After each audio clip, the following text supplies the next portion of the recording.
For me, that's what meditation is. It's just stillness. So the first thing that comes with that stillness is turning this off. Okay, because this is where a lot of the noise and a lot of the anxiousness stems from. And then wherever I'm at in a room, I sit down, make sure my feet are planted firmly on the ground. I put my hands by my sides just like this, flat, and I take a deep breath.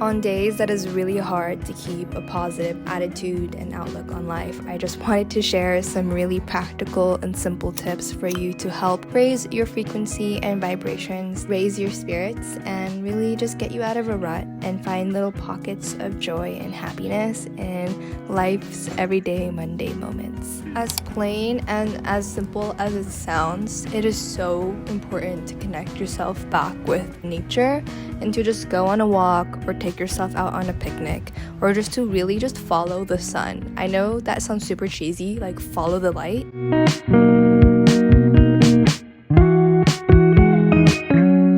But genuinely, this does so much for your soul, and this just takes you out of the everyday tasks of the machine that we are in. Being in nature just really reminds you of your childlike senses and really reminds you of like how important and beautiful life is. One thing that I love to do whenever I'm on my walks or just am a sky watcher is just to look at the weather around me, look at the cloud formations or different animals that just fly by me, that run next to me, and really just take the time to ask myself, what does this mean? And sometimes like not everything has to have a meaning, a leaf is just a leaf. I remember I was just in a really sad, lost phase in my life 2 years ago.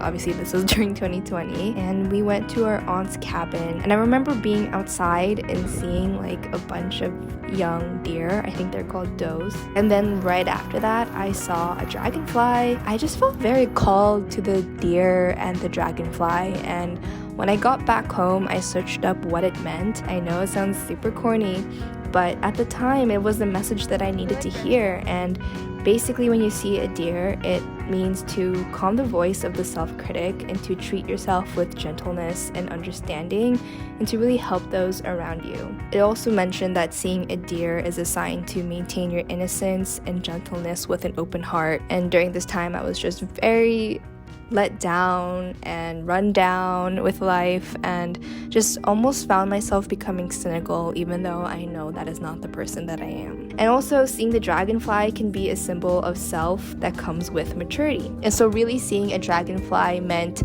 that there's hope for you as you mature and become the person you're meant to be. Looking back now, I think those were the symbols that I needed to see. So I really encourage you on your next walk just to notice the surroundings around you and really lean into what is calling you, because you never know, it might just be a message from the universe. So just trust yourself and affirm your intuition here. Currently spent about an hour at the park. I'm not really sure why I'm speaking this accent. I just feel like being in parks make me feel as if I am in Europe. The last time I've actually squandered around a park was when I when I visited Germany, Munich to be exact, and I went to the English Garten, and it was just absolutely beautiful and divine at that garden and park. It was just so massive, and I think that was the last time I truly laid down on a field of grass by myself. I have done it with friends, but by myself. I'm just kind of feeling like the vibes of this nature is just immaculate, and it's bringing me back to when I traveled to Germany. Look how pretty pretty these flowers are. Tonight is the full moon in Aquarius, I think, and there's just a lot of energy tonight, and I'm definitely feeling like I'm in the creative mood. It's best to be expressing yourself creatively, and I've just been taking a lot of videos, journaling a lot, paintings and such like that, and I just feel like there's this need for transformation within me. I mean, I have that need every 6 months, but I feel like it's definitely heavy right now. I think for so long there's these things and elements and people who've been holding me back from being able to transform. I knew in my gut or in the back of my mind that those things, people, weren't really gonna help me transform, and I just feel like today is just making it clear on who it is or what it is, and I'm just afraid. I feel like I haven't let go of those things is just because I'm afraid that it will just mess everything up and people will get upset, or that my happiness should be sacrificed at the expense of others' comfortability. And I'm so used to that feeling, and sometimes like it's so easy to feel comfortable in those uncomfortable feelings. Yeah, a lot of people are just comfortable being in uncomfortable positions. It's so easy to talk about these things, and it's so easy to tell other people these things and listen, but it is so hard to live it out.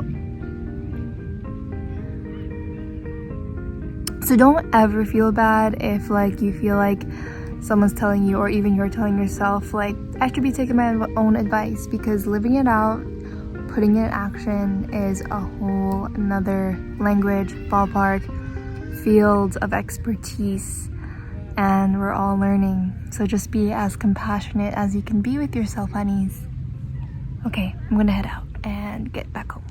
The next tip is to have a list of foods that you know will make you feel good and feel happy as well, but also enjoy thoroughly and you find delicious. For me, that is a lot of probiotic food like kimchi or Yakult or fermented foods. I also really just like really healthy, hydrating drinks that includes coconut water or smoothies. I don't know about you, but like having my favorite meal or drinking my favorite healthy drink is really motivating. I don't know if it's the placebo effect, but just having that cup of coconut water just makes me feel like that girl. The next tip I have is to FaceTime your friends and family, whoever that may be. I love calling my Lola in the Philippines and my cousins in the Philippines. I love having the connections I have with people around the world because I've moved a lot. So FaceTime calls are my key source of socializing and key source of connection. Hit up a friend. Don't be afraid if they might not pick up the first time. Just call and see what happens. And if not, they'll text you back and be like, hey, I'll call you later when I have time. It's fine. It can be daunting, but at the end of it, you won't regret it. The next tip I have is to create art. And you're probably going like, Trish, like I'm not the best artist out there. I really don't know how to make art. And why are you telling me to do that when I draw like a 5-year-old? It's okay, it's valid. Me too, girl. I love reading advice in the comment section of YouTube videos, and I came across one that literally changed my life and how I view creating art. Let me just share it with y'all. When I was in my 20s, a Japanese writer told me to resist the urge to keep creative ideas for the next book, song, painting, etc. He said to me to use them all and not to be afraid to run out of ideas. The more you use your creative ideas, the more ideas will come. Oh my goodness! This has helped me so much with anything I do. With drawing, writing, filming, and since installing this into my life, I have noticed how I've transitioned from the scarcity mindset to an abundance mindset, because I used to operate on the idea that I didn't have enough resources, I didn't have enough ideas, I don't have the right paper or canvas or editing software to create the things that I wanted. Once I just started with what I had, I just noticed the flow that came from it. And also today I saw a graphic shared by Leah's Fields Notes that I think will be very helpful for you when it comes to creating art or being creative.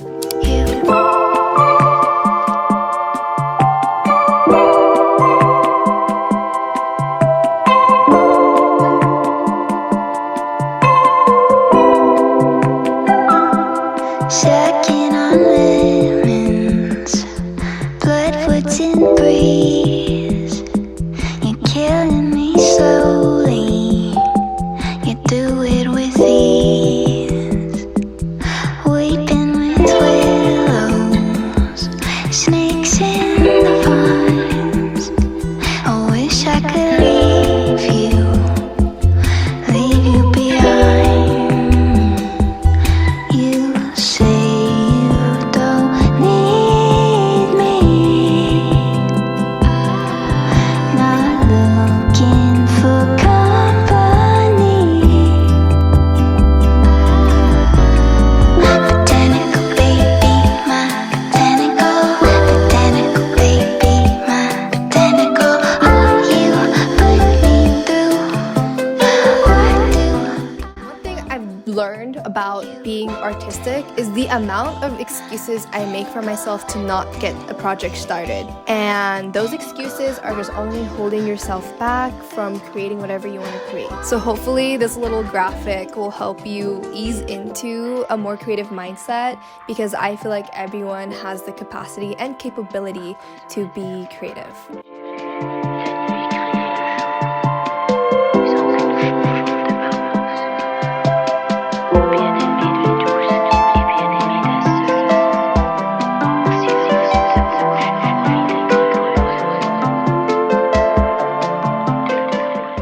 I know self-care isn't about just bubble baths or hot showers. It's really about putting yourself first and accepting where you are in life. But so what I really like to do is take nice showers in the dark or baths in the dark. And I make this very intentional and spiritual by pretending as though the hot water is cleansing whatever I like to let go of. Also, when I take a shower, I'm very mindful of the amount of water I'm using. And what I like to do is equate my thoughts with the amount of water that is being used. So whenever I am showering and see that my thoughts are racing elsewhere or going down a rabbit hole where I don't like to go to, I immediately catch myself and remind myself that I am wasting water by wasting my thoughts elsewhere. So by equating your thoughts and your energy with the water that you're using, you become a lot more mindful of the energy you are wasting by just ruminating on some thoughts that no longer serve you. I'm intentional with the setting of my showers. I love for it to be dark because it just allows me to be intimate and alone with myself. But I do have one candle that is lit in the bathroom, and I put that in this little nook safely where it won't burn anything. And if you're gonna do this, I highly just caution you to not do anything that could potentially put you in harm. And as I come to the end of my showers, I usually like to gradually make the water colder so I can wake myself up from my senses back into reality. And especially during this time, I like to manifest whatever it is I am trying to call into my life. So basically the hot water is for me to let go of things, and the cold water is for me to manifest things.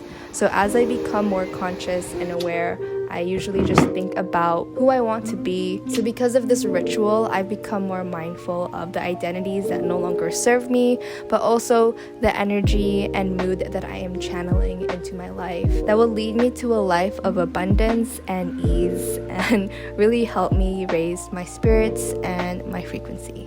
My next tip is to listen to affirmations. It allows you to reprogram your subconscious mind. One of my favorite channels for affirmations is Live the Life You Love by Jess. She has a lot of different affirmation videos for the specific things you want to manifest into your life. For example, she has a self-love affirmation video, a forgiveness video, and the one that I've been listening to a lot lately is to trust the universe and let go affirmations, because right now I'm in a point in my life where I just need to build trust with myself and trust that the universe is guiding me into the right direction, because I'm a person who just loves to control every single variable in my life. Listening to these affirmations before I sleep and when I wake up has been very beneficial to how I reprogram my mind. Thank you so much for showing up and committing to your journey today, and I hope to see you all in a video soon.